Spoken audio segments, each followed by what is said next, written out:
Lesson 8.2 Pipeline versus non-pipeline. Open it from the free Verilog curriculum.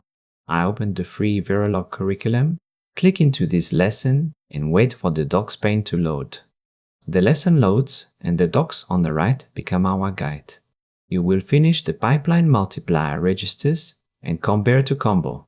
Register the product path, compare YNP versus YP in the log path. Non-pipeline multiply is one combo step, low latency, long timing path. P-pine registers split the work, more latency, easier timing and throughput. Compare YNP and YP in the same test to see the lag. Side-by-side combo multiply versus a two-stage register path.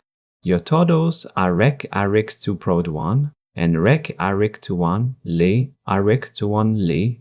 Field A times B and the low byte pipeline, then Ctrl S.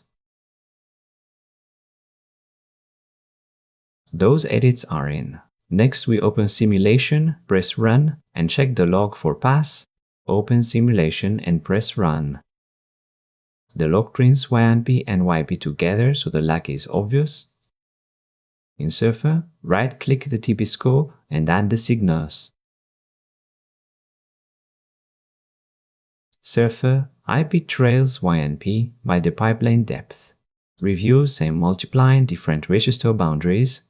The TB prints both outputs each step for comparison. That is, pipeline versus non-pipeline. See you in the next lesson.